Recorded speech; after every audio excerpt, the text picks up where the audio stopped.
Mesdames et messieurs, bonjour. La parenthèse s'ouvre à nouveau. Votre rendez-vous matinal des vacances sur la télévision nationale est de retour pour accompagner vos réveils pendant quelques semaines. Le temps pour l'équipe de 5 sur 7 matin de se ressourcer et de vous retrouver très prochainement. Fierté 229 béninois de la diaspora, santé, beauté, mode, art, le quiz, tutosphère, lexisport vu sur le net. Les habitudes de la parenthèse reprennent et pour ce premier numéro de la nouvelle saison, ils sont tous prêts. Les chroniqueurs pour l'aventure qui s'annonce exaltante.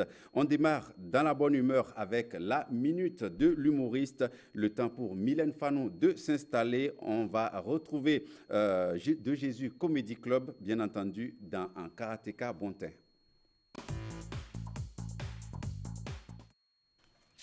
Non, oui, pendant karaté, après, allez, vraiment les plans karaté, allez, dé, pour je peux vous prévenir, nous pouvons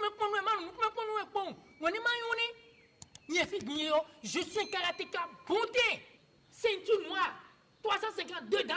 Check it. Ouais, le quartier, mais que pour nous courage, nous pouvons nous hein. Nous allons mon non, non, oh, et nous y a des bonnes rencontres internationales. Do Chine le Japon le même Jet Li dessous il mon son gré noir il me félicite faut donner un conseil pourquoi oui au étoile rouge bon il y a envie de quelqu'un bon kaka na ke nous bolole pour va non tu me Jésus pour le cas kaka sous métro bon rotomeni voilà do me de rou il yo me wa mais faut be toi gbe ya gros bras 541. Check Bon, j'ai quoi de redire? Non, quoi de quoi? Non, quoi de quoi si jeudi, quelqu'un va me voir lundi matin. Ben, les mains de deux, alors, Togan, Jawe, les minutes, les alibons, Togan, Diwan, n'a pas de quoi, chaud. Et ouais, journée, on me pour moi. Le coup, portable, tu vas sonner. Bon, allô? C'est qui? Ben, c'est moi le président de la République. Bon, j'ai pour les bons son excellence. Bon, et voilà, nous félicitez mes temps. Bon, vous pouvez passer au palais, bon, oui. Avec mon ami, 12 brevets de saut. Et les voir, et les promouvoir, mes gars. Il m'a nommé chef d'état-major général de tous les karatékas du monde entier. Bon, vous gagnez. Et ouais, on doit y avoir des stations dont on dit, on a retiré tout le monde dans soy. Assez à tel qu'on va pour karaté et maman yo hein faut donner moi au village pour nous quoi fi hein bon yue bon jando koni to be jikomi bon c'est que nous continue à droit nous n'y pour pas nous continue à droit ko de bulmi hein be jando no mi ne o ajaka du jambo mi do ko woni nesi to tan dumi fidèle non elle a quoi venir trop bien mais on est là. Et mais là, ma fille, à tout mien. Ntuya. Pour nous coucher, mais gandhi. Tiolo. C'est la fois dernière, à gâteau, même frère. À ça, y est, période, gâteau, frère. Awa fanyas ni. Nous laissons, vous des périodes, hein. Na roule, d'abord. Comment? T'es pas minja. Même si t'es Oh, jawi. est-ce que gâteau, même frère, donc? Moi, ça, c'est mon nez. Ne donne rien d'aider. Ah bon, des moments où tu as na fa on nous mieux. Ouais, combien ni me pour moi. Nous doit mi bon moi zé position là par exemple, position magouya les par exemple moi zé les hein. Non mais ouais, non. Position de bon. Ntado adedai. Et on doit coller avec tada. Quoi nous ndé où? Nous donne ndé. Alors ko ba de comme mi bon. Hein? Ito. Hein dada? Ito. Chite. Eya, Ito. Yaka. Eya, Ito. Aka. Vous pouvez dire.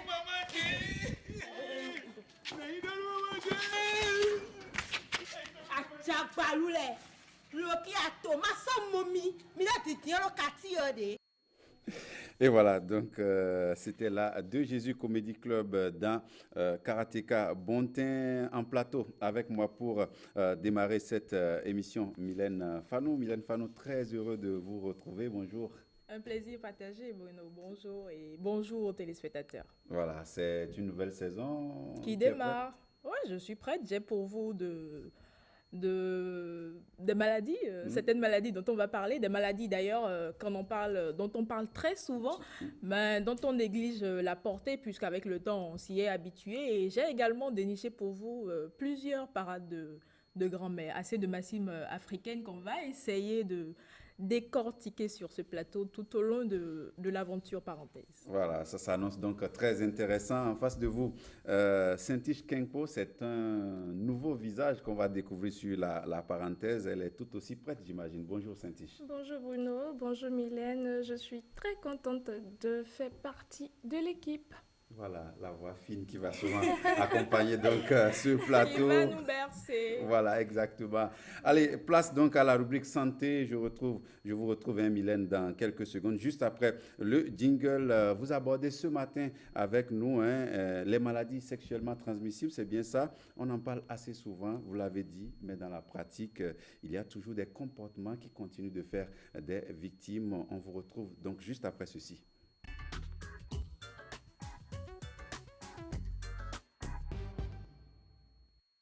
Allez, Mylène Fanou, c'est à vous.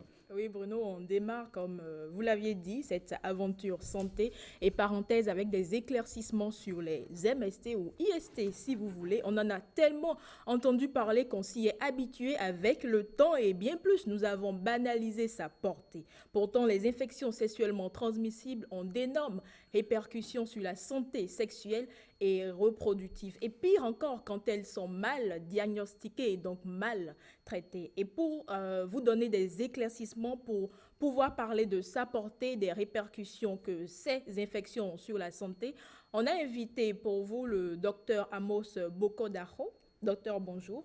Bonjour Mylène, bonjour Bruno, bonjour Saint-Tiche. Bonjour Amos, très heureux de vous retrouver aussi. Ça fait quand même un bon bail. Oui. Voilà, le plaisir est partagé. Bonjour à tous les amis, téléspectateurs et les internautes. Un plaisir immense de vous retrouver dans cette nouvelle aventure parenthèse. C'est partagé. Alors déjà, qu'est-ce que c'est une MST, une IST si vous voulez? Il y a une différence entre les deux. Je le dirai tout à l'heure. On va retenir simplement qu'une IST est une infection qui est transmise par des rapports sexuels non protégés, simplement. Voilà. Maintenant, vous demandez s'il y a une différence entre MST et IST. MST, c'est l'appellation de l'ancienne école. C'est ce qu'on disait avant, maladie sexuellement transmissible ou sexuellement transmise, si vous préférez. Mais le concept a évolué parce qu'on s'est rendu compte que toutes les infections qui sont transmises sexuellement ne sont pas forcément maladies ou n'évoluent pas forcément vers une maladie. Je donne un exemple pour illustrer. Lorsqu'on prend quelqu'un qui contracte le virus de l'hépatite B, le VHB, cette personne peut transmettre ce virus, bien qu'étant un porteur asymptomatique, mais peut ne jamais développer la maladie due à la présence de ce virus dans son organisme. Et mieux, il peut en guérir. D'où la bonne appellation infection sexuellement transmissible ou sexuellement transmise plutôt que maladie sexuellement transmissible. D'accord. Il y a bien évidemment plusieurs types de IST. Bien sûr qu'il y en a plusieurs types. Et pour expliquer les types, je vais parler de deux classifications.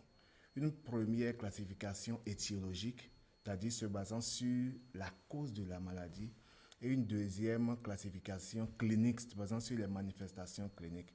C'est quoi la classification étiologique des IST? Certains IST sont causés par des bactéries. Dans cette catégorie, nous allons citer en premier lieu la gonococcie, que vous connaissez très bien, qu'on appelle encore chaude pisse, voilà, et qui est causée par le Neisseria gonorrhoeae. Toujours dans la rubrique des IST à bactéries, on peut citer la syphilis, qui est causée par une bactérie qu'on appelle Treponema pallidum. Ce sont les plus connus, ça. Voilà, Oui. et je ne parlerai d'ailleurs que des plus connus. Ensuite, il y a la chlamydiose, qui est causée par le Chlamydia trichomatis et qui a aussi une IST à bactéries. Parlons maintenant des IST à virus. Là, je parlerai en premier lieu du virus de l'hépatite B, qui est un virus qui donne une IST. Je parlerai du virus du papillome humain, Human papillomavirus, qui donne des condylomes. Je parlerai aussi du virus du sida, qu'on ne va plus présenter, que tout le monde connaît. Et parlant maintenant des IST qui sont causés par des parasites, là je donnerai un seul exemple qui est le plus connu, c'est le Trichomonas vaginalis qui donne la trichomonose vaginale. Et parlant pour finir des IST causés par des champignons qu'on appelle autrement encore des mycoses. Et là, dans cette rubrique, je vais parler du Candida albicans qui est responsable de la candidose, qu'elle soit vaginale, anale ou bucopharyngée. Et qui sont les plus exposés? Généralement, la plupart du temps, on tire l'attention sur la femme, sur les femmes. Voilà. Est-ce vrai? Bon, avant de venir sur les plus exposés, je parlerai de la deuxième classification qui est cette fois-ci clinique. Les IST peuvent se manifester de plusieurs façons. Il y a des IST à écoulement. C'est-à-dire un écoulement sort du milieu urétral ou bien de la voie vaginale chez la femme. Là, on parle des manifestations. Voilà, là, c'est aussi une manière de classifier. Et là, on parlera des urétrites chez l'homme ou bien des vaginites ou des cervico-vaginites chez la femme. Il y a des IST qui se manifestent par des végétations, des excroissances au niveau des organes génitaux externes. Parfois, c'est comme une crête de coq. Parfois, c'est isolé. Parfois, ça se met en amas sous forme de grappe. C'est stressant et vraiment, ça fait peur. Et ça se manifeste de la même manière chez la femme que chez l'homme? Aussi bien l'homme et la femme peuvent l'avoir. Et aussi, il y a les IST qui n'ont ni ulcération, ni écoulement, qui ne sont pas aussi des végétations. Ça, c'est les IST qui ne se manifestent pas par des symptômes des voies génitales, et ces IST, ce sont peut-être le VIH et l'hépatite B. Mais j'aurais symptômes, oui, je dois parler aussi des IST avec ulcération, où on peut identifier l'herpès, le virus de l'herpès génital, et la syphilis aussi qui donne des ulcérations. En parlant des symptômes, est-ce que les symptômes varient en fonction du sexe ou on a les mêmes symptômes que ce soit chez une femme ou chez un homme? Oui, bien sûr que ça varie en fonction du sexe. J'ai parlé d'écoulement urétral chez l'homme et chez la femme, on va plutôt avoir des pertes vaginales. Des pertes vaginales qu'on appelle le choré dans le langage médical.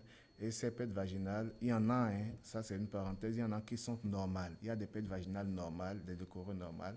Mais à partir du moment où les leucorrhées s'accompagnent de symptômes, ce n'est plus normal. Quand ça sent mauvais, quand ça a une odeur forte, je m'excuse pour ceux qui sont à table, quand ça a une odeur forte, quand ça s'accompagne de grattage, quand ça s'accompagne de douleurs pelviennes, etc., là, ce n'est plus normal, c'est pathologique. Voilà.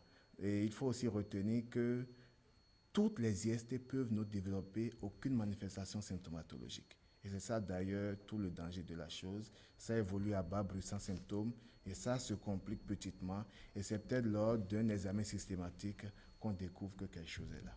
Alors on revient à ma question qu'on a laissée en chemin. Oui. Qui sont les plus exposés? Ah mais c'est tout le monde. Toute personne, qu'elle soit un homme ou une femme, qui s'adonne à l'acte sexuel sans prendre des précautions est exposée aux infections sexuellement transmises. Peu importe donc, l'âge. Toute personne sexuellement active est exposée aux infections sexuellement transmises. Mais il y a certaines catégories qui sont beaucoup plus exposées.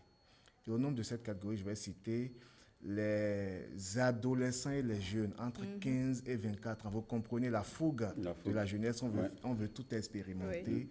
On veut toucher à tout et à n'importe quoi. Après cela, il y a les homosexuels qui sont une couche beaucoup plus exposée.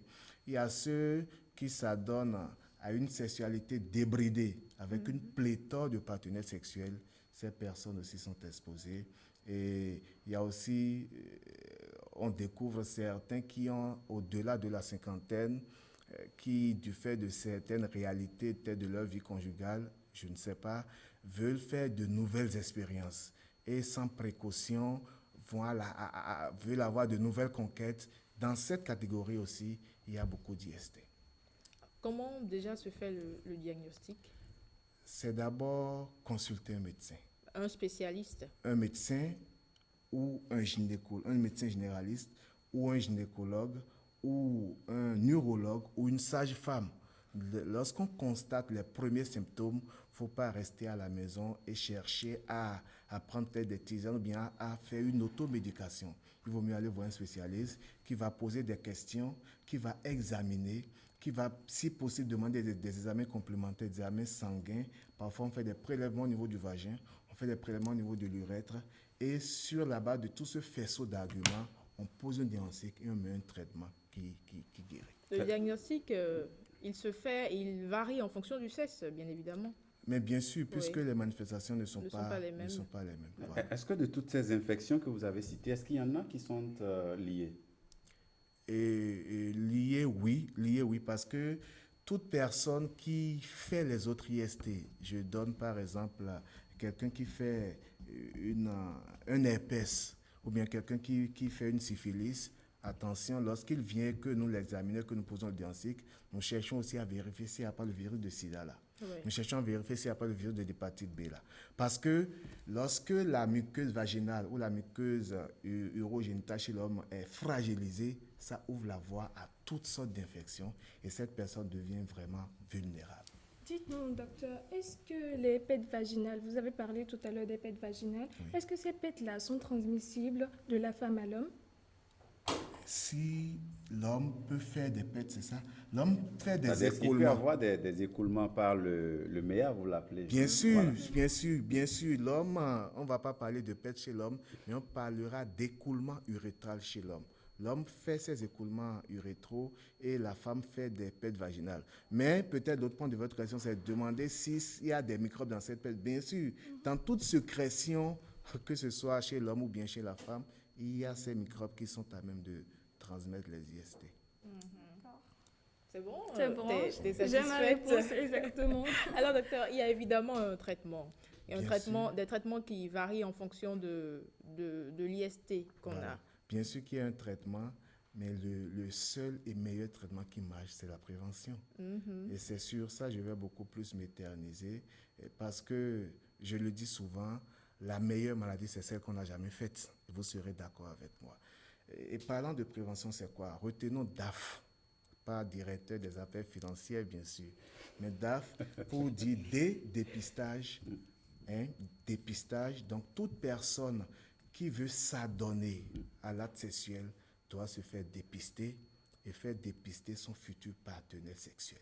C'est très important. Ça, c'est dans les cas sérieux. Oui.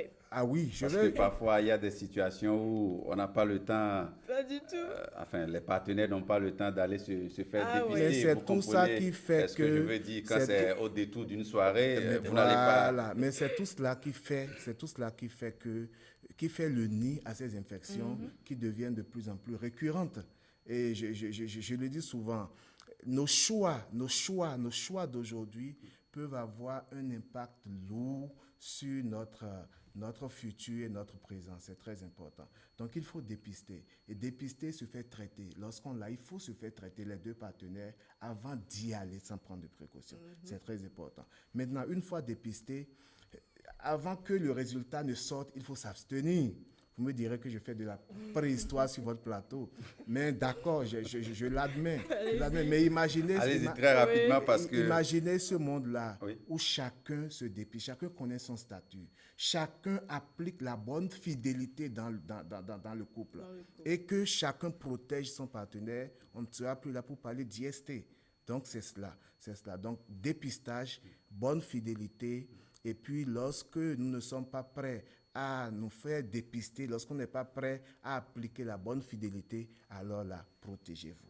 Protégez-vous chaque fois, protégez-vous toutes les fois. Bruno, tu vas me le permettre, il y a une dernière question qui Très me tient à rapidement, cœur. oui. Docteur, vous le savez, on est Je à suis l'ère... patient jusqu'à la dernière, On est à l'ère, question, mais après, plus de patience. Vous savez, on est à l'ère des réseaux sociaux, on voit un peu de tout chaque jour, surtout concernant les femmes. On voit de ces recettes de grand-mère, et Bono, on n'est pas dans parade de grand-mère, mais ce sont quand même des recettes de grand-mère.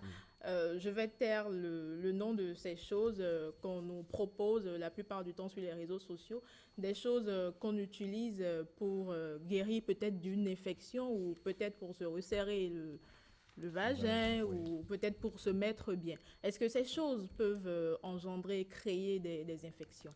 Ah ben, tout ce dont la preuve scientifique n'a pas été faite n'est pas recommandable. Et lorsqu'on parle même de traitement, les infections sont parfois rebelles et têtues lorsqu'on les traite mal, ou bien lorsqu'on La ne les traite pas du récidive, tout. Oui, ça c'est part et c'est et très ça important. revient. Et on n'a pas eu le temps de parler des complications qui sont énormes, pouvant aller jusqu'au cancer, la stérilité et tout ça. On peut infecter son futur bébé et tout. Un bébé peut peut-être naître aveugle à cause d'une infection. Ou simplement ne sexuellement pas en avoir. voilà, ouais. Donc c'est tout ça qui fait qu'il ne faut pas chercher à appliquer les traitements qu'on ne maîtrise pas. Il faut aller voir les spécialistes et se faire soigner.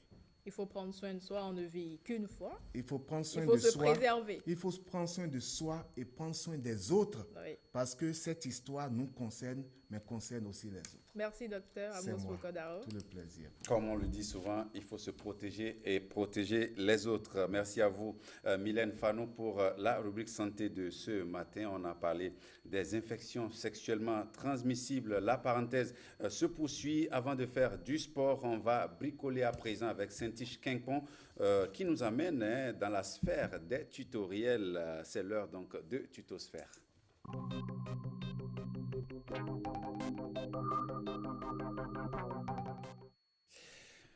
Saint-Tiche Quincon, bonjour, merci de nous rejoindre pour ce rendez-vous de Tutosphère. Aujourd'hui, vous nous amenez à découvrir comment personnaliser nos tasses à la maison à l'aide de nos photos. Encore une fois, bonjour à vous Bruno et bonjour Mylène. Bonjour chers téléspectateurs, heureuse d'être avec vous. Ce matin, Tutosphère du jour va vous faire découvrir une astuce simple avec du fer à repasser. Dans la cuisine de tout le monde, on trouve toujours des tasses à café ou pour faire du chocolat chaud. Ajouter une photo sur sa tasse peut être un bon moyen de montrer son originalité et de se faire démarquer. Si vous avez une photo spéciale ou que vous souhaitez faire un cadeau à un membre de votre famille ou à des amis, pensez à personnaliser sur une tasse à café sa photo. Prenez votre calepin, un stylo, on y va.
Et voilà, Mylène et Bruno, et c'est tout juste simple. On a besoin d'un tout petit peu de patience. 45 minutes, c'est rien, mais c'est pas... 45 minutes. 45 minutes, Ce n'est pas petit. ça a été fait là en 3 minutes. Ou 45 minutes, c'est... 45 minutes. Exactement. Tu peux t'asseoir, prendre une chaise, tu t'assois et tu le fais. Est-ce que tu aimerais bien essayer?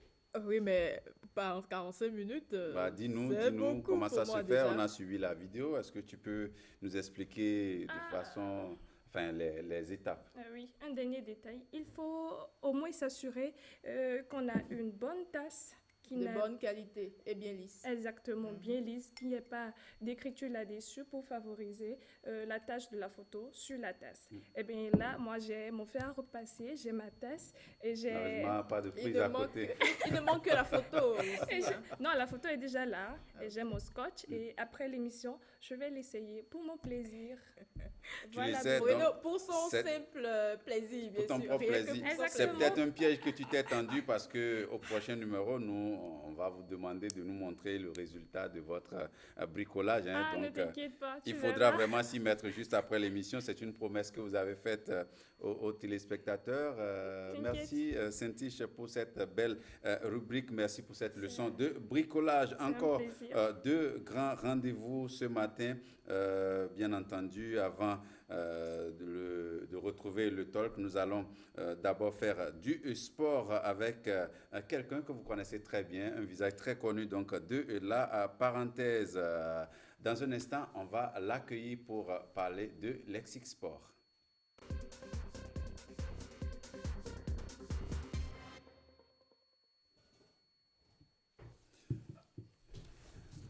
Voilà, donc retour sur ce plateau, je le disais, c'est un visage très connu de la parenthèse qui nous revient cette saison dans la peau d'un sportif. C'est avec lui que nous allons parcourir les expressions sportives tous les lundis, les mercredis et les vendredis matin. Herman Rodrigue Amégan, bonjour avec vous. Hein. On va rester un peu dans la fièvre des Jeux Olympiques puisque vous nous dites ce matin sur ce plateau que la discipline, on va dire, olympique, l'heptathlon est une discipline assez vaste et vous allez nous en parler. Bonjour Bruno, bonjour Mylène, bonjour Saint-Tiche, bonjour à toutes, bonjour à tous. Très heureux de retrouver la parenthèse, c'est un plaisir d'être sur le plateau. Allez, oui, on va pouvoir découvrir aujourd'hui l'heptathlon. On entend parler. Qu'est-ce que c'est? Oui, tous autant que nous étions, nous avons pu rester devant nos télévisions pour suivre notre compatriote Odile Aronwanou qui a performé championne d'Afrique d'heptathlon. Elle était attendue aux Jeux Olympiques. Elle a pu performer en tout cas à sa façon. On a pu le découvrir. Elle nous a fait vibrer.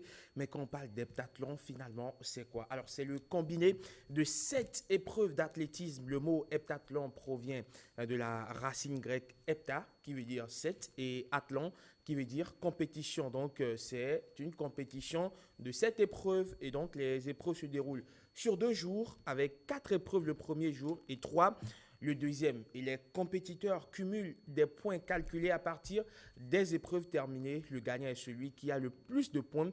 Et les 7 épreuves de l'heptathlon, vous allez certainement me demander quelles sont-elles. Exactement. Il y a d'abord le 100 mètres haies. Quand on parle de 100 mètres haies, c'est une course qui consiste à parcourir à une vitesse maximale, une vitesse de 100 mètres en ligne droite en franchissant 10 haies de 84 cm. Quand on parle de haies, ce sont ces obstacles que vous voyez sur le chemin des coureurs, ces obstacles en forme triangulaire, en forme carrée que vous voyez sur le parcours que les athlètes doivent franchir sur 100 mètres. En hauteur, ces haies-là font 84 cm et le nombre de haies tombées n'intervient pas dans le classement. Elles ne font que ralentir, on va dire, les sprinteuses. La première haie est placée à 13 mètres après la ligne de départ, les autres haies étant distantes de 8,5 mètres chacune. Et le record du monde dans cette épreuve du 100 mètres haies est détenu par Kendra Harrison avec un temps de 12,20 et puis établi à Londres en 2016. Et le record du monde en heptathlon est détenu par Jessica Enel-Hill avec un temps de 12,54 établi durant les Jeux Olympiques de Londres en 2012. Et les 2 records ont été établis sur la piste olympique ultra rapide de Londres. Après le 100 mètres haies sur le premier jour, eh bien, les athlètes vont faire le saut en longueur.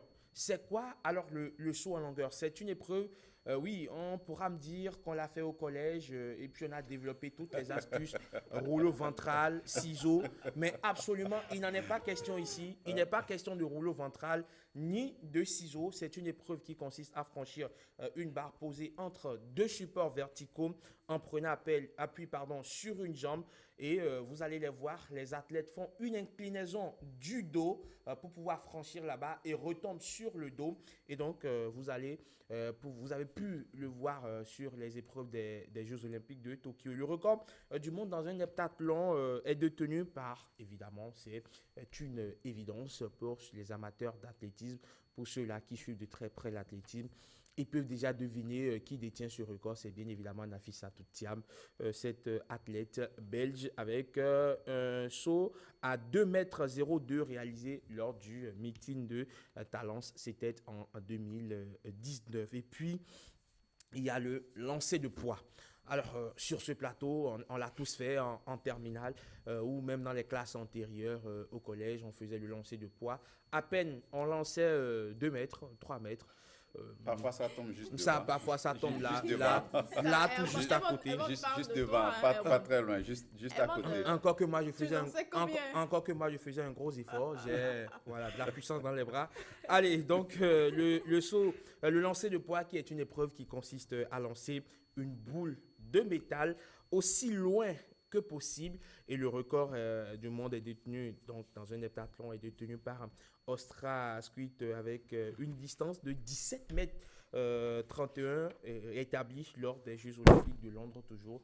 C'était en 2012 et Ostra Squid, il faut le rappeler, une athlète polyvalente capable de sauter à 1,92 m en hauteur. Elle est d'ailleurs l'actuelle détentrice du record du monde du décathlon féminin. Et puis, le premier jour, pour finir, les 4 épreuves qui ponctuent ce premier jour, il y a le 200 mètres.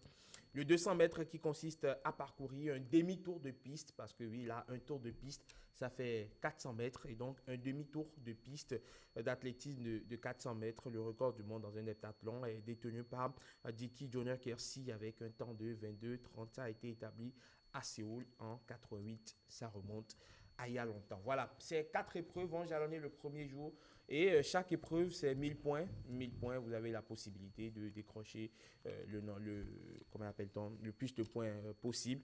Et on fait le classement, l'addition du nombre de points et vous vous retrouvez évidemment, il y a un classement partiel. On a pu le voir au thème de la première journée, Odile Awanou occupait une position assez confortable dans le classement, ce qui nous a fait languir, on va dire, d'appétit. On s'est dit oui, allez, championne, vas-y, on pourra avoir enfin une médaille olympique parce que oui, il faudra le rappeler, tous les pays qui nous avoisinent, tous les pays environnants ont déjà au moins une médaille. Le Togo avec Benjamin Boupeti, le Burkina Faso au canoë-kayak, le Burkina Faso tout récemment à ces JO de Tokyo avec Hugues Fabrice Zango au triple saut, évidemment.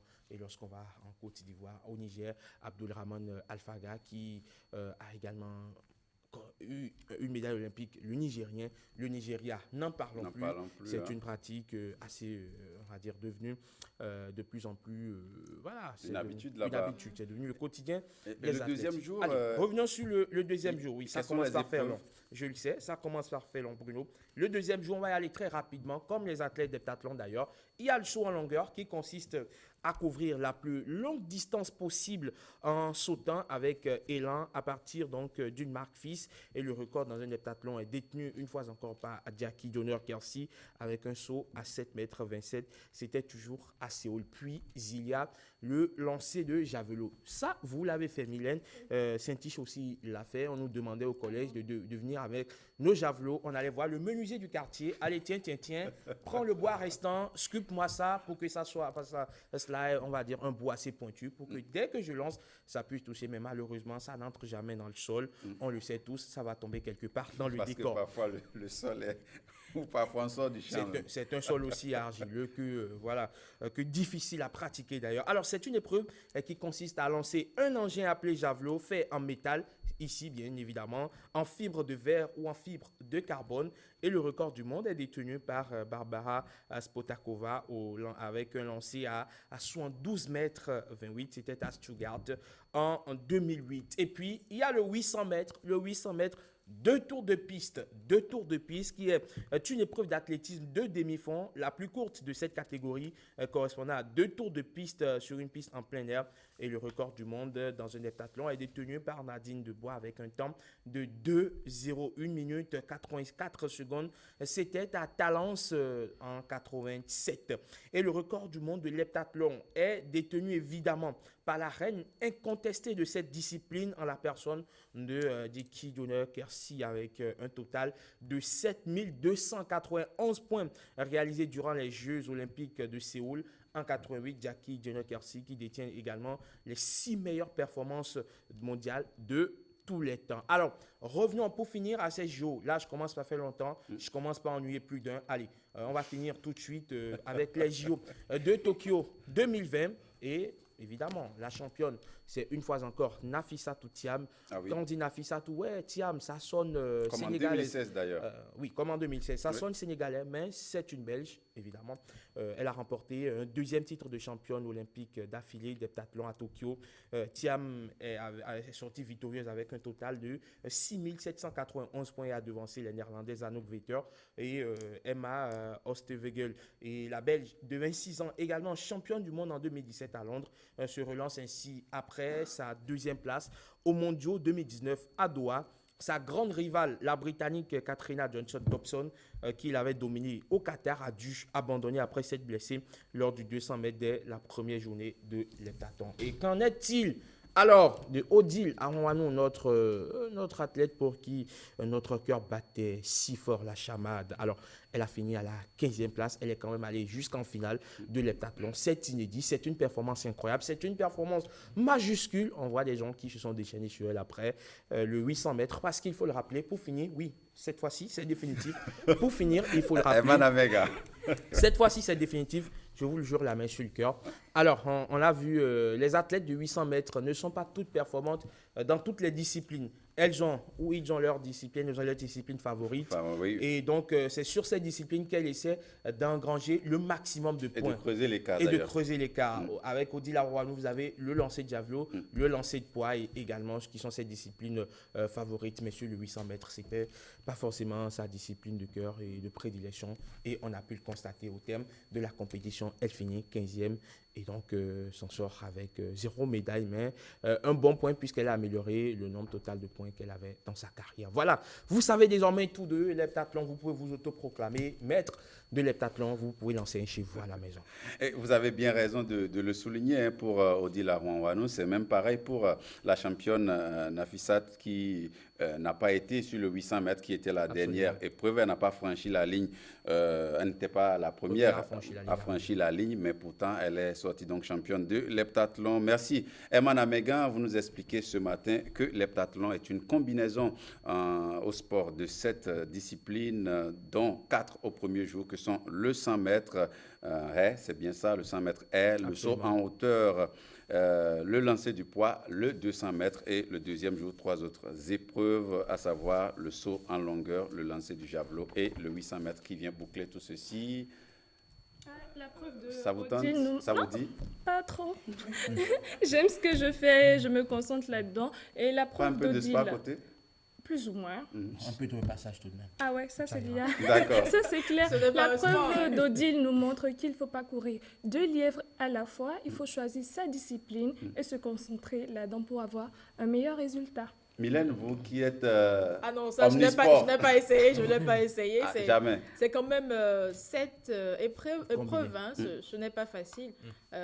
Il faut pouvoir être bonne dans tout au moins 3 à 4 3 quand à même. 4 Ouais. et meilleur un peu Pour essayer de creuser, dans 2 autres pour espérer creuser épreuves, oui. l'écart Et par rapport aux adversaires. Et ce n'est destiné que qu'aux femmes, est-ce que les hommes Absolument. s'y Non, retrouvent aussi? il y a les Mais on hommes. retrouve Il y a- plus de femmes que d'hommes. En fait, Il y a l'heptathlon il y a masculin en l'heptathlon salle, par masculin en exemple. salle. Mm. Et il y a pas que l'heptathlon, il y a le décathlon, par exemple. Le décathlon qui est un combiné de 10 épreuves. Et là, c'est encore plus corsé, c'est Il encore y a plus le compliqué. triathlon. Il y a Parce tellement que, d'expressions. Absolument, parce que quand on parle de décathlon, on va pouvoir retrouver la natation, on va pouvoir Ouais, retrouver le exactement. cyclisme. Donc, vous allez voir des athlètes qui finissent la natation, qui enchaînent avec le vélo, qui finissent le vélo, qui se retrouvent encore sur une autre discipline. Voilà. C'est vraiment passionnant. Et quand C'est- je pense c'est que ça passionnant. dure 2 jours, concernant les femmes, il faut vraiment être en forme pour pouvoir Il faut le être en faire. forme, il faut Ouais. vite récupérer, il faut avoir une capacité de récupération vraiment Assez élevée. assez élevée pour pouvoir rebondir le deuxième jour, hein, surtout quand la première journée n'a pas été fameuse pour vous. Merci Herman Amegan pour toutes ces explications sur l'épreuve de l'heptathlon. Merci également à vous, Mylène Fanou, hein, d'être resté avec nous. On continue d'aller avec vous et cette fois-ci, on va aller au pied de grand-mère pour apprendre beaucoup de choses.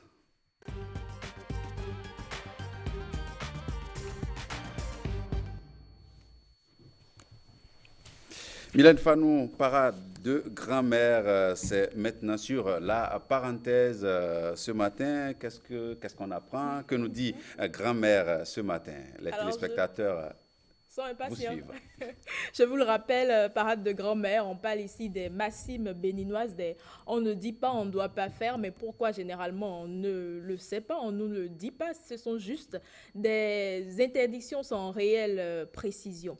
Alors aujourd'hui, j'ai déniché pour vous plusieurs maximes africaines, béninoises si l'on veut, plusieurs pour dire 3 maximes, et c'est bien sûr la rubrique que nous affectionnons tous sur ce plateau. Herman, Ouais. Bruno, Oui. c'est vrai ou faux? Moi en premier. Alors, j'ai déniché pour vous, je vous le disais, 3 à 4 maximes qui se rejoignent certainement. On va le découvrir, on va le vérifier avec mon invité du jour, Claude Tingbe Azalou. Bonjour.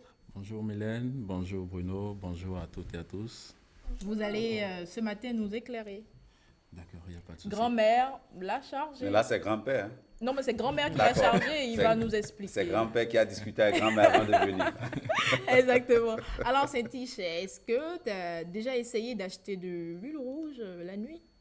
Non, jamais, je ne l'ai pas encore essayé. Jamais. Non. Tu fais tes achats Je fais en mes journée? achats, oui, je fais un ravitaillement, un grand ravitaillement, et puis j'ai pas Monsieur besoin de n'est peut-être sortir pas la nuit capricieux pour à pour 22 me demander heures, d'aller chercher à de 22 l'huile heures rouge. demander un repas qui Non, nécessite non, l'huile quand même. rouge. Ou Non, parfois, pas encore. Il n'y a que la femme attendant un enfant, un bébé qui peut réclamer qui l'huile peut rouge à réclamer de 22 l'huile heures. rouge. Mais là, par contre, c'est possible. Ça, c'est possible. Avant, on sait que tu es le cordon bleu de la parenthèse. Tu as déjà acheté de l'huile rouge le soir? Non, jamais. Encore que l'huile rouge, c'est pas forcément mon coup de cœur. Donc, déjà, l'huile, c'est pas recommandé. Même pas en soupçon. En soupçon, évidemment, mais bon. Alors, Pas en grand-mère, quantité quand même, industrielle. nous dit qu'on ne doit pas acheter de l'huile. Bon, on peut l'acheter, mais on va pas Appeler son nom. dire clairement qu'on veut acheter de l'huile rouge. Monsieur Claude. Oui, effectivement. Vous savez, l'huile rouge est un élément très, très, très indispensable dans notre alimentation. Grand-mère nous a demandé de ne pas appeler son nom la nuit pour une raison très essentielle. Vous savez, notre pays est caractérisé par une certaine culture. Nous avons notre culture au sein de laquelle il y a assez de culte, assez de Dieu, de divinité. Et a priori, quand vous allez vers quelqu'un, vers un homme ou une femme pour payer quelque chose, vous ne pouvez pas savoir a priori, d'accord, la religion de la personne. Et donc, l'huile rouge étant un élément très essentiel dans toutes les cérémonies cultuelles, au Dahomey et au Bénin,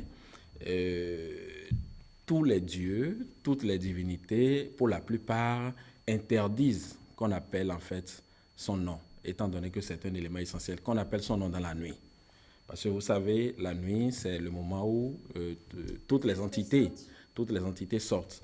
Et donc, quand vous le faites, vous tombez dans les interdits.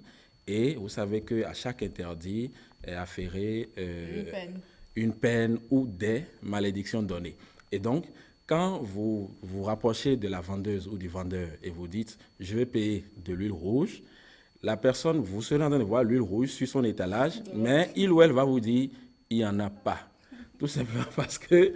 Vous avez mentionné le nom. Parce que vous avez mentionné le nom. Donc, en fond, par exemple, dans le plateau d'Abomey, jusqu'ici, quand vous voulez prendre de l'huile rouge dans la nuit, vous dites « Njaho Sinver », c'est-à-dire, en traduction, je veux payer de l'eau rouge. Ou bien « Njaho Sinvovo », c'est toujours la même chose. Vous voyez?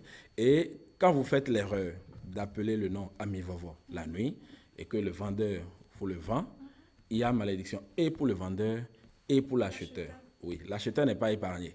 Et donc, comme on ne peut pas savoir a priori la religion de la personne, grand-mère a conseillé, pour mesure de sécurité, de ne pas prononcer le nom de l'huile rouge la nuit quand on veut la payer.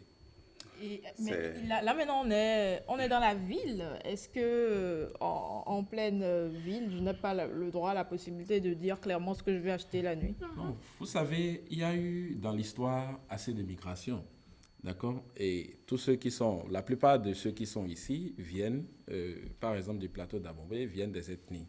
Et donc, vous savez, les cultures ont traversé aussi ces petites frontières-là pour se retrouver ici à Cotonou, ici à Calavi, etc. Et donc, il y a toujours des adeptes de ces religions, de ces cultes qui sont toujours avec nous. Donc, c'est valable aussi bien dans les milieux ruraux comme aussi dans les milieux urbains. Donc, vous êtes à Cotonou, vous ne devez pas prononcer le nom de l'huile rouge la nuit. Les parades de grand-mère couvrent autant les campagnes que les villes. Bien sûr. C'est comme par exemple quand on dit dans la nuit de ne pas appeler le nom de quelqu'un dans la nuit, que les esprits entendront et vont faire quelque chose avec. Je sais pas. C'est la même chose. On dit spoiler alert, elle nous a spoilé la suite. Elle vous a spoilé la suite. Je l'avais prévu aussi. On dit généralement qu'on ne répond pas à la nuit quand on nous appelle, surtout quand on ne voit pas la personne. Il y a que parfois les sorciers testent le micro aussi avec... Qui testent les micros. Avec vos prénoms. Et le test Mylène. Est-ce que tu es là? Est-ce que tu vis? Est-ce que tu es toujours à Cotonou? Mais c'est une belle parade de savoir qu'on ne prononce pas le nom de l'huile rouge dans la nuit. Et si on faisait cette émission en vespérale, comment ferions-nous cette rubrique d'ailleurs? On n'allait pas appeler son nom. On n'allait pas appeler son nom. Heureusement qu'on est... De toutes les façons, il y a des situations dans l'avion, on se retrouve où on n'arrive pas à clairement dire ce qu'on veut acheter en termes clairs. Évidemment, lorsque vous rentrez à la pharmacie pour acheter ce que vous savez en caoutchouc, certains produits, c'est pas simple de mentionner le nom comme ça quand il y a beaucoup de clients. Soit vous attendez de vous retrouver seul avec la pharmacienne. Quand la pharmacie est un peu vidée, là vous êtes libre de vous prononcer. Ah, plus ou moins quand même. Oui, pour les pudiques, c'est pas simple toujours. Je ne dis pas que c'est moi, évidemment. Mais il y a jusqu'aujourd'hui à Abomey, il y a des situations qui sont restées intactes. Il y a par exemple un roi que je ne vais pas nommer évidemment, ou du moins qu'on va peut-être nommer, Adandozan, qui a été quand même un roi dans l'histoire d'Abomey, mais qui malheureusement ne figure pas dans, on va dire, les bas-reliefs. Et jusqu'aujourd'hui, il y a des jours où on n'appelle pas son nom. Vous allez à Abomey, on vous interdit d'appeler son nom tel jour. On vous dit c'est Dagble Lometon. Donc ce jour-là, les jours sont listés et lorsque vous êtes là, vous dites son nom. Dagble Lometon. Donc tout ça. Et puis vous respectez jusqu'aujourd'hui. C'est resté comme ça, conservé lorsque vous allez donc, dans les palais royaux. C'est parce que voilà, il y a un mythe qui est conservé tout ça. Et il faut dire que l'huile rouge n'est pas le seul élément dont on appelle le nom. On va en parler prochainement. On va déjà parler on parle toujours de la nuit, du nom prononcé la nuit. Pourquoi est-ce qu'on ne doit pas répondre si on ne voit pas la personne qui nous appelle, bien sûr. Grand-mère a dit que quand vous entendez votre nom la nuit, il ne faut pas répondre. Pour une raison essentielle aussi. Toujours dans notre culture, on a parlé de Dieu, on a parlé de divinité et autres.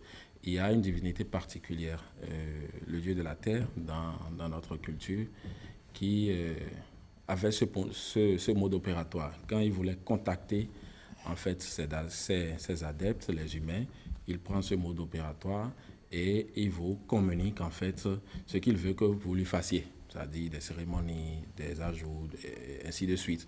Et donc, avec ce mode opératoire, vous savez que la nuit, c'est la sortie de toutes les entités négatives. Et donc, quand vous avez des entités négatives qui vous cherchent, comme Herman l'a dit, le mot de griffe sorcier, ou si quelqu'un vous cherche, les gens ont commencé en fait par prendre ce même mode opératoire pour faire croire que c'est cette divinité, c'est ce Dieu qui vous appelle. Et donc, eux-mêmes, ils appellent. Et quand vous répondez, c'est un peu comme quand vous voulez faire un transfert et l'agent de Mobile Money vous dit mettez le code et puis quand vous validez, vous faites le transfert en même temps. En clair, nous sommes devenus des Mobile Money. C'est pas grave. Bon, on prend ça sur nous. Donc, quand vous répondez, c'est le mot de passe pour quitter le monde physique pour le monde de l'au-delà. Donc, aussi bien que ce soit, que vous soyez à l'intérieur et qu'on vous appelle de l'extérieur, ou que vous soyez à l'extérieur et qu'on vous appelle de l'intérieur, il ne faut pas répondre. Il faut toujours ouvrir et vérifier si réellement il y a un de vos proches qui est en train de vous appeler. Donc, c'est pour des mesures de sécurité que grand-mère a dit, attention, il ne faut pas le faire. Il faut vérifier. Il faut que ce soit une présence humaine, physique surtout. Que ce ne soit pas un esprit. Et connu. Oui, surtout ça. Alors, c'est bien clair, hein? On sait déjà pourquoi il ne faut pas appeler le nom de l'huile rouge en voulant l'acheter la nuit, et plus encore, pourquoi il ne faut pas répondre la nuit quand on entend son nom. Il faut vérifier surtout. Bruno, est-ce que ça t'est déjà arrivé d'entendre ton nom et que tu sortes et tu ne vois personne? Oui, ça arrive comme ça. Ça aussi? Bien sûr. Au moins, c'est arrivé à chaque bénévole. Certainement. Ouais, ça arrive. Des moments où vous entendez votre nom, mais parfois avec une voix qui vous est très familière d'ailleurs. C'est ça. Mais il n'y a personne en fait. Ça arrive très souvent. Ouais. Merci beaucoup à vous. Je vous remercie, c'est un grand plaisir. On se donne rendez-vous très prochainement, déjà demain, Bono, pour d'autres maximes, d'autres parades de grand-mère. Merci à vous, Mylène Fano. Merci également à vous, Claude Azalo-Tingbi. Vous allez rester avec nous parce qu'on va aborder le talk dans un instant. On parle aujourd'hui de panafricanisme. Est-ce aujourd'hui un véritable combat idéologique ou un ascenseur politique? On va en débattre dans un instant avec vous, bien entendu, et bien d'autres invités. On marque une courte pause et on se retrouve juste après.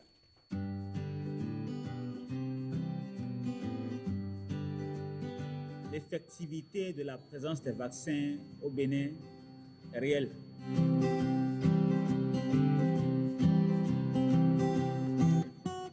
Les effets secondaires, qui sont pour la plupart du temps des effets secondaires mineurs, ne sont rien à côté du bénéfice qui est attendu de cette vaccination. C'est un vaccin désormais indispensable car il nous permet de nous protéger et de protéger les autres. De surcroît, il est gratuit. J'invite particulièrement les personnes du 3e âge à aller se faire vacciner. Le comité d'experts, c'est un comité de scientifiques qui donne des avis sur la base de l'état actuel de la science. Et l'état actuel de la science, c'est que ces vaccins que nous avons sont des vaccins efficaces et inoffensifs. Parce que nous, agents de santé, nous sommes les premiers au fond. Donc il faut que nous nous vaccinons pour pouvoir nous protéger nous-mêmes et protéger les patients qui viennent à notre consultation. Moi, je me suis fait vacciner déjà. Plus de peur que de mal. Je me sens bien. L'effet secondaire, il n'y en avait pas. Maintenant, j'attends impatiemment ma 2e dose. C'est un vaccin qui est bon, qui est efficace et qui est recommandé.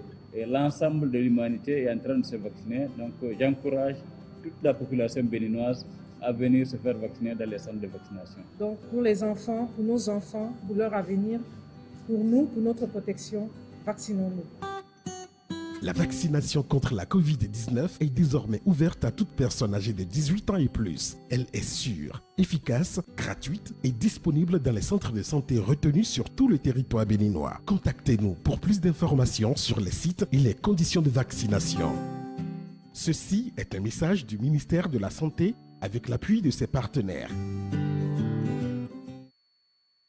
Retour sur ce plateau pour parler du talk. Je vous l'avais déjà annoncé. Ce matin, on aborde le thème du panafricanisme. Est-ce aujourd'hui toujours un combat idéologique comme il a été hier ou un ascenseur politique pour ceux qui s'y engagent? La question est posée à nos débatteurs ce matin. Herman Rodrigue Amegan et Mylène Fanou sont restés. Claude Tingbe Azalou également sont restés, mais tous rejoints par Patrick Efibolet. Voilà, Patrick Efibolet, vous êtes le chef du département d'histoire et d'archéologie de l'université d'Abomey-Calavi. Bonjour et bienvenue.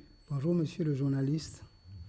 Alors, on parle aujourd'hui du panafricanisme, ce mouvement, si vous voulez, cette idéologie politique qui promeut, bien entendu, l'indépendance totale du continent africain et encourage les pratiques de solidarité, etc. Dites-nous aujourd'hui, professeur, est-ce que vous pensez que ce qu'on a vu, le combat, on va dire, réel et véritablement pur, idéologiquement parlant, des pionniers du panafricanisme. Aujourd'hui, on a de grosses figures en Afrique ici comme Kwame Nkrumah, Patrice Lumumba, Sékou Touré, etc. Ce combat qu'ils ont mené de façon véritable, qu'est-ce qui est resté aujourd'hui de ce précieux héritage qu'ils ont laissé, on va dire, aux fils d'Afrique et aux filles d'Afrique? Avant de question, je vais d'abord rendre hommage au professeur Ronoko Rachidi, professeur d'histoire aux États-Unis, le plus grand historien de la diaspora noire en Asie, qui est décédé le 2 août dernier. Donc, si on n'était pas en plateau, on devait lui faire une minute de silence. Je voudrais aussi dire mes amitiés aux collègues, le professeur Dieudonné Nyamakou, qui est le spécialiste de la diaspora noire en Russie et qui a découvert que le grand poète Pouchkine avait une origine africaine dans un royaume du Cameroun contemporain qu'on appelle l'Ogon. Et pour l'éclat et l'importance de sa trouvaille, il a été reçu par le président de la Russie d'alors, Boris Yeltsin, et a été fait Alkali, ça c'est le nom des princes dans ce royaume de l'Ogon.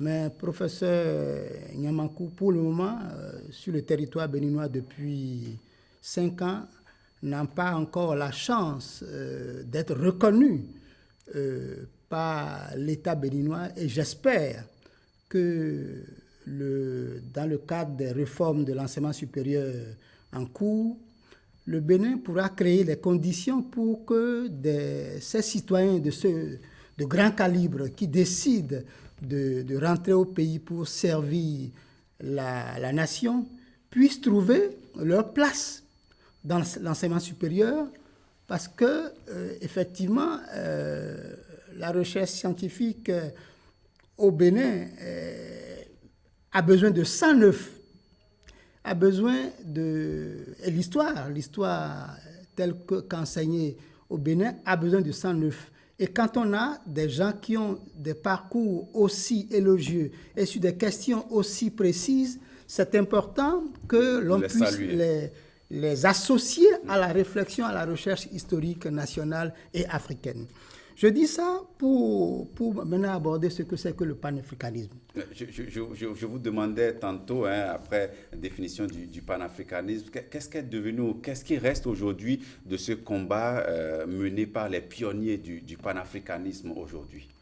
Je reviens effectivement à votre question, mais je pense que l'historique est importante parce que ce n'est pas un combat d'abord idéologique, c'est un combat pour la race africaine, parce que la dispersion des citoyens africains sur des millénaires s'est faite vers l'Asie, vers l'Asie plusieurs millénaires déjà, avant la déportation transatlantique. Et c'est parce que, à partir du XVIIe siècle, les nouveaux intellectuels américains se sont rendus compte du fait qu'ils étaient les survivants de cette violence contre l'Afrique, qu'il fallait faire converger les énergies et qu'il fallait créer une synergie de toutes les forces africaines en Afrique comme en dehors de l'Afrique. Et c'est dans cette logique-là que le panafricanisme est né et porté d'abord par des Africains américains. Et ce qui a fait que en 1900, le premier congrès panafricaniste a eu lieu à Londres. Donc c'est d'abord un combat identitaire, un combat pour replacer l'Afrique dans sa place, la rétablir dans sa place dans la géopolitique internationale multiséculaire. Parce qu'aujourd'hui, l'histoire de l'Afrique, on a tendance à occulter la longue histoire de l'Afrique. Parce qu'avant la supposée découverte de l'Amérique, les Africains étaient déjà dans ce qu'on va appeler, à partir de 1494, l'Amérique. Il y a des ouvrages là-dessus. Hein. Il y a Yann Van Sertima, il y a l'ouvrage du Sénégalais qui porte sur Bakary II. Donc, il y a des travaux là-dessus. Et c'est pour cela que faire intégrer dans l'enseignement supérieur au Bénin, en Afrique, des énergies intellectuelles et scientifiques venues d'ailleurs, ayant eu accès à la documentation pas disponible sur place, permet d'enrichir la recherche. Bon, cela étant dit, donc après le premier congrès de 1900 à Londres, d'autres intellectuels, vous avez nommé tout à l'heure les gens comme Kwame Nkrumah, comme Sékou Touré, comme Lumumba, comme Julius Nyerere de Tanzanie. Oui. Donc tout cela vont faire la bataille qui va aboutir maintenant au processus de l'indépendance. Au processus de l'indépendance, d'abord avec la conférence de Bandung en Asie, donc pour dire que quand on parle de panafricanisme, c'est toutes les diasporas africaines en dehors du continent africain. Après la conférence de Bandung de 1956, il y a eu les indépendances et la création de l'Union africaine le 25 mai 1963. Donc tous ces intellectuels, tous ces hommes politiques, parce que le combat, quand il est identitaire, il devient politique. Donc il est devenu politique. Donc quand il est devenu politique, ils se sont mis dans la bataille. Certains ont accédé à la magistrature suprême, comme on dit, Sékou Touré, Nyerere, Kwame Nkrumah. Mais après les années 70, le débat sera maintenant comment on gère les indépendances. Comment on fait en sorte que l'Afrique soit effectivement indépendante. Parce que l'indépendance, elle n'est pas politique. Hein? Elle n'est pas politique. Elle est d'abord intellectuelle. Elle est d'abord intellectuelle. Vous dites là quelque chose d'intéressant. Je vais revenir à vous pour continuer ce développement qui est si intéressant. Alors, Eman Rodrigue Amegan, le professeur vient de faire l'historique du panafricanisme aujourd'hui. Il y a eu du chemin qui a été fait. Aujourd'hui, qu'est-ce qu'on peut dire du panafricanisme tel qu'il se mène en tant que combat aujourd'hui, comparé à cette belle histoire que nous a racontée le professeur Ifi Bollet? Alors, situer le panafricanisme aujourd'hui dans le contexte contemporain, ça nous ramène également quelque peu à établir, on va dire, le pont entre ce qu'était le panafricanisme hier et ce qu'était le panafricanisme aujourd'hui. Alors, j'ai lu quand même quelques documents sur le panafricanisme et apparemment ça remonte à encore il y a plus longtemps. D'abord, l'ancêtre du panafricanisme, c'était le panégrisme. Le panégrisme qui s'était développé entre le XVIIe et le XIXe siècle, évidemment, avec la traite transatlantique, les Africains déportés de l'autre côté de l'Occident, mais également dans les Amériques, qui vont former un mouvement de revendication. Pas forcément un mouvement formel structuré, mais évidemment, dans les champs de café et autres, il y aura cette sorte de rébellion qu'on a pu appeler le panégrisme. Mais aujourd'hui, vous savez, le panafricanisme, le combat panafricanisme, ça donne de la côte. Ça donne de la côte parce que lorsque vous vous engagez dans le combat panafricaniste, on vous considère comme celui-là qui dit tout haut ce que tout le monde pense tout bas. Donc, c'est devenu en fait un combat ouvert contre l'Occident. Parce que oui, c'est ça aujourd'hui, de ma perception. Ce que je constate, c'est que quand on parle de panafricanisme, de combat panafricaniste, c'est un combat ouvert contre l'Occident. Ok, d'accord, nous sommes africains, il faut chasser tout ce qui est occidental, il faut les chasser, on ne doit plus porter des costumes, on ne doit plus mettre une cravate, c'est pas normal. Donc c'est devenu en fait pour moi du cosmétique. C'est devenu vidé de son contenu. Vous voulez dire que le débat a été dilué? Le débat a été dilué. Le débat intellectuel porté par ses pairs en griffe du panafricanisme. Ici, chez nous, on parle de Kwame Nkrumah, on parle de Patrice Lumumba. Et même dans les années 30, vous avez eu un autre mouvement, cette fois-ci politique et littéraire, la négritude, porté par l'ancien président sénégalais Léopold Sédar Senghor, mais également Léon Gontran Damas et Aimé Césaire de la Martinique. Ce combat qui a été porté par ces écrivains, vous vous rendez compte de la dimension intellectuelle qui a été donnée au combat. Mais aujourd'hui, on a l'impression que, ok, je regarde à gauche et à droite, je crée une page Facebook, je commence par y mettre, voilà, tout et n'importe quoi, pourvu que ça soit dirigé contre l'Occident, je m'auto-proclame panafricaniste. Ce n'est pas normal. C'est vidé complètement de son contenu. Le panafricanisme, ce n'est pas crier sur tous les toits, oui, ok, ne portons plus de costumes, consommons local. Si ce n'est que ça, c'est un peu trop facile à mon sens. Oui, Mylène Fanon, vous avez envie de réagir sur les propos de Herman Ameka? Il fut une période où j'ai longtemps pensé, bien sûr comme toi, que le panafricanisme est de nos jours galvaudé. Mais je pense qu'avec le temps, je me suis rendu compte qu'avant, actuellement, on n'a pas, ou plutôt avant, ils n'avaient pas les mêmes piliers, les mêmes avantages. Mais on a plusieurs choses actuellement qu'on peut utiliser pour pouvoir dire qu'on vient d'Afrique, qu'on est africain et pouvoir montrer au monde entier ce qu'on a et ce que nous sommes. Donc je pense juste qu'avec le temps, ça a évolué simplement. Mais c'est évolution dans le mauvais sens. Le combat... C'est déjà un début. Le combat a évolué, mais Claude Tingbe Azalou, aujourd'hui, est-ce que ce combat-là, est-ce qu'il continue? Parce que la question principale qu'on se pose aujourd'hui, est-ce que c'est un combat que les gens mènent aujourd'hui de façon véridique et sincère, ou c'est juste un ascenseur? Parce qu'on remarque aujourd'hui de plus en plus que lorsqu'on se met dans ce combat-là, on commence par s'attirer, on va dire, la faveur, ou si vous voulez, l'admiration de la société. Est-ce que vous ne pensez pas que d'autres profitent de ce canal-là pour se faire un nom, c'est-à-dire se faire appeler panafricaniste? Merci beaucoup. Vous savez, la question demeure toujours. La question demeure toujours parce que on voit des panafricanistes plus tard qui font des carrières politiques. Ce qui n'est pas forcément mauvais parce que quand vous proposez des solutions, vous incitez, vous sensibilisez les Africains à l'union, à un certain nombre de Est-ce que justement, est-ce qu'on a besoin d'être politicien pour mener ce combat panafricaniste? Non, pas forcément. Pas forcément. Vous n'avez pas forcément besoin d'être politicien.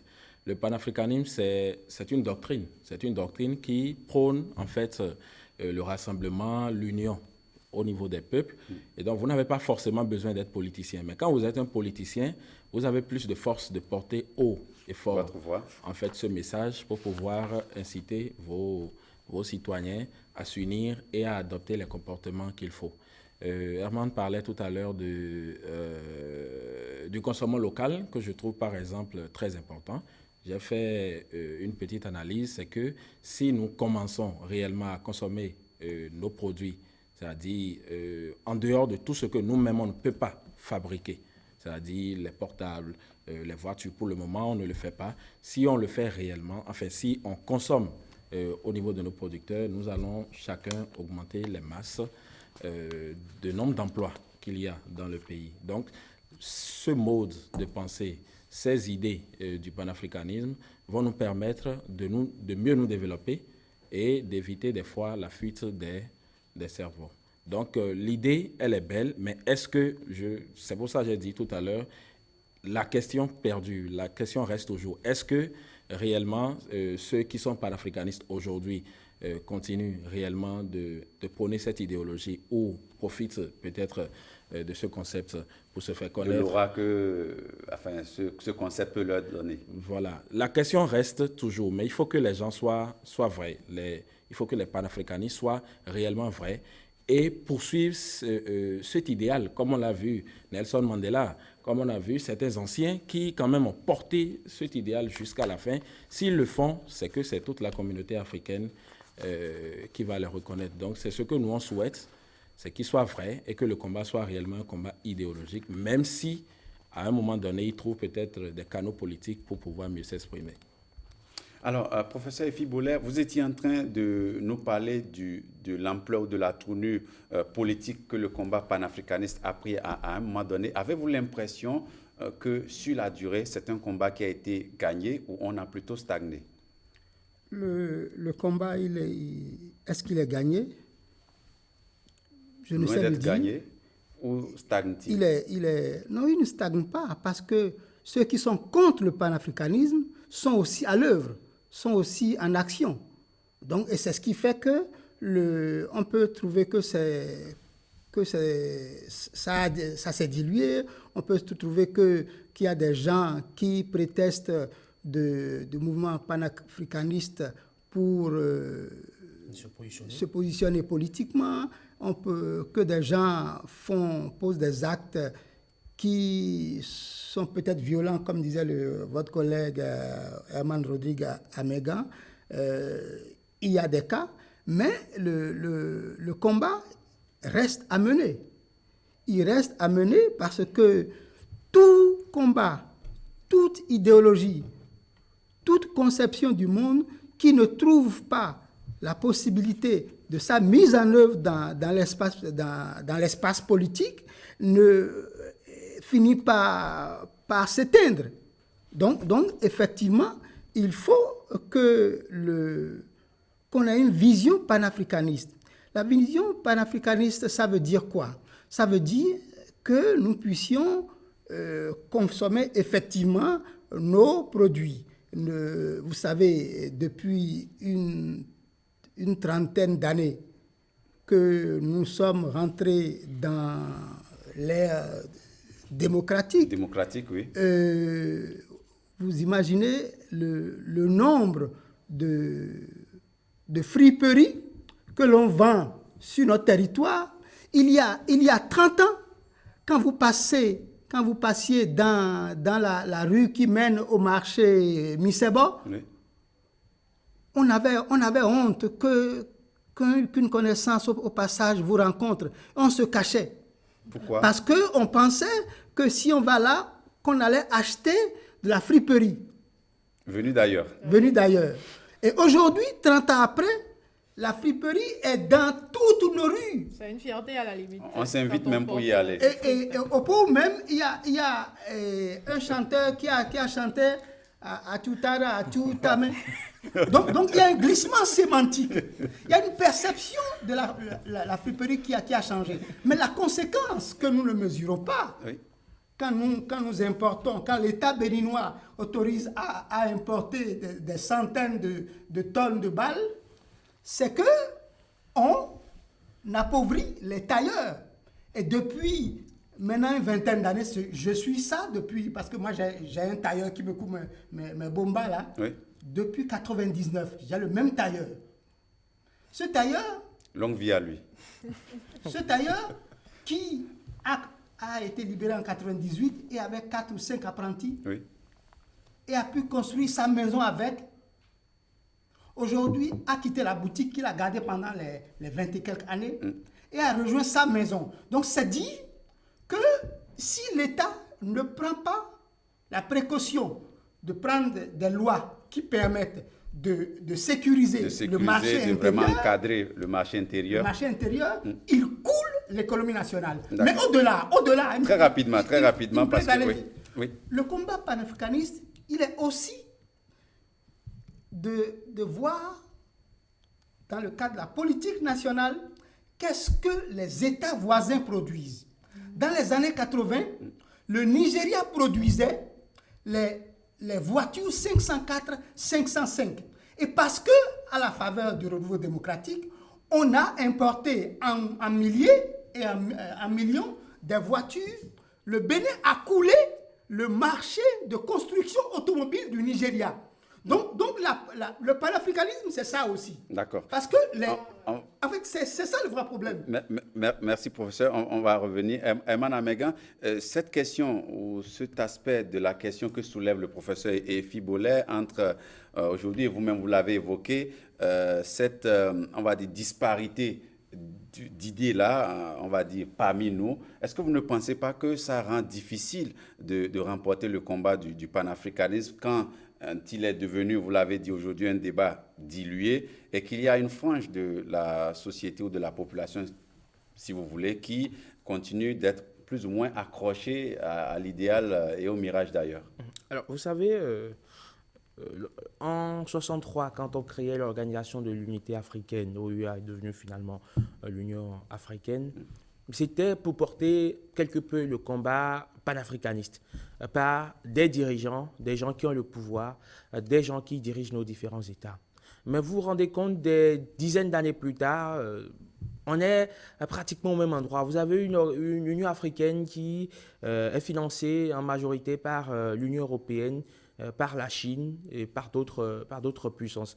Et tant que cette institution, pensez-vous qu'on va pouvoir parvenir à un panafricanisme intégral, tant que le plus grand rassemblement des pays africains tire sa subvention de l'extérieur? Je ne crois pas. En 2016, à un sommet de l'Union africaine, il a été proposé que 0,2% de la taxe des importations dans chaque pays soit allouée évidemment au financement de l'institution.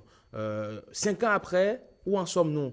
Est-ce que les différents pays ont mis en application cette exigence de l'Union africaine? Évidemment pas. Déjà au départ, c'est le Nigeria et l'Afrique du Sud qui ont dit niet. Ça ne nous arrange pas parce que nous avons une économie forte et donc forcément 0,2% de nos importations, ce n'est pas égal à la même chose que d'autres pays. Donc bref, il faut recentrer le combat. Il faut aller au-delà, je vais dire, du panafricanisme d'évocation et d'en partie compulsionnel. Parce que c'est dans ça nous sommes en plein aujourd'hui, dans le panafricanisme d'évocation. Oui, on veut être panafricaniste, certains sont allés même jusqu'à brûler des billets de francs CFA. On loue évidemment leur courage, en tout cas dans le combat de dire tout haut ce que beaucoup pensent tout bas. Mais je crois que ce n'est pas les meilleures armes que nous sommes en train d'utiliser aujourd'hui. Par le passé, dans la veine des indépendances, on a vu ce que les intellectuels ont fait. Il y a eu des courants, il y a eu des débats d'idées, il y a eu des contributions, des pamphlets, des réflexions. Mais aujourd'hui, on se rend compte que les intellectuels, ce ne sont pas forcément ceux-là qui sont sur la place du marché. Ce ne sont pas ceux-là qui sont à l'avant-garde. On a l'impression que, la scène est occupée par, en griffe, des vendeurs d'illusions. Et que les intellectuels, parce que quand on parle d'intellectuel, c'est différent d'un lettré. Un lettré ou un diplômé n'est pas un intellectuel. Mais le lettré ou le diplômé devient un intellectuel quand il prend fait et cause pour un combat de son temps, de son époque. En ce sens, quelqu'un qui n'est pas lettré peut être appelé intellectuel du moment où, à un moment donné de l'histoire, il prend fait et cause pour un combat de son temps, de son époque. Et ceux-là, malheureusement, aujourd'hui, ce ne sont pas forcément ceux-là qui ont la côte. Faites le sondage dans nos médias. Est-ce que ce sont les intellectuels qui ont la côte? Je ne crois pas. Clotilde Azalo, vous vouliez réagir aux propos du professeur Efi Bolet qui était en train de faire une démonstration sur ce qu'est devenu le panafricanisme aujourd'hui. Il parlait de l'économie, il parlait de l'aspect, on va dire, économique également de la chose. Oui, merci beaucoup. Je remercie également le professeur. Il conseillait, par exemple, à l'État de prendre des dispositions juridiques, bien sûr, pour pouvoir interdire un peu quelques produits qui viennent. Je voudrais juste dire qu'il y aurait peut-être des conventions dans le passé.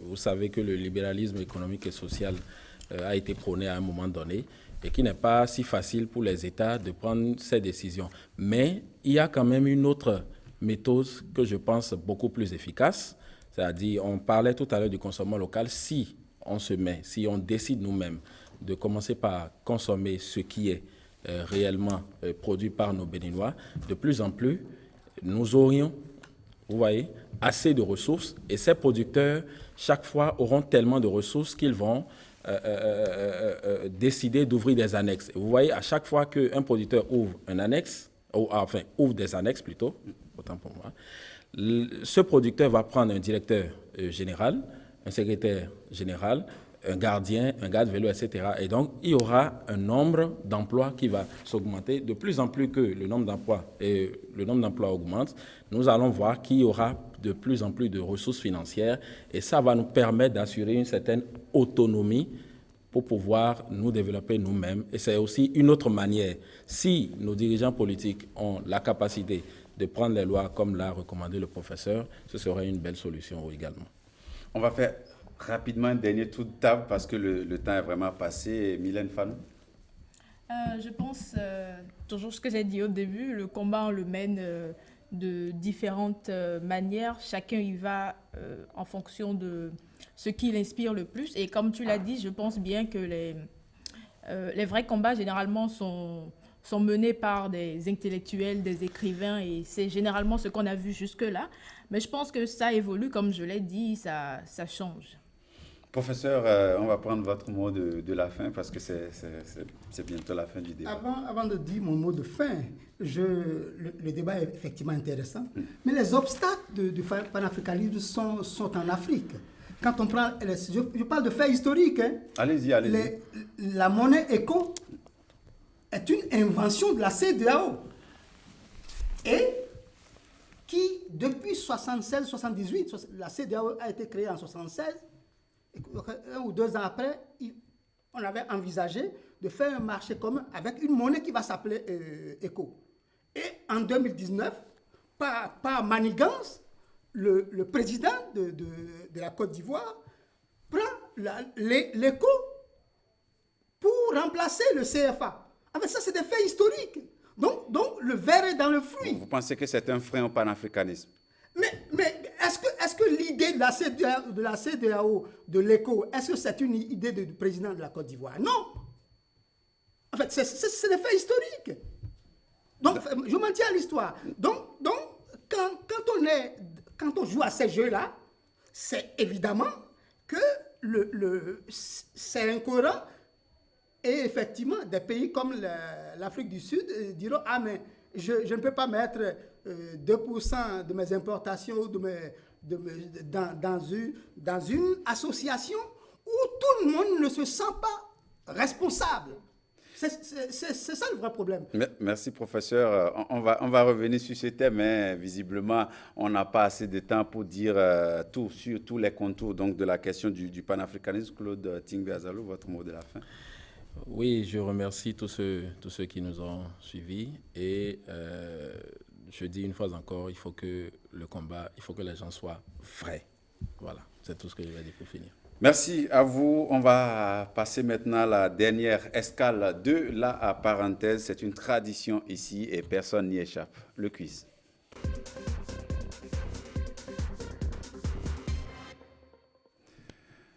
Allez, c'est l'heure du quiz. Le principe, il est tout simple. 5 questions deux groupes, le groupe A qui est à ma droite et le groupe B composé de Herman Amegan et du professeur Efi Bolet à ma gauche, donc pour répondre à 5 questions. Donc le premier arrivé à 3 points l'emporte, vous l'aurez certainement compris. Moi, j'ai des indices avec moi, donc je lis la question. Dès que vous avez la réponse, vous m'arrêtez, vous la donnez très rapidement parce que le temps est vraiment parti. Qui suis-je? Est-ce que vous êtes prêts?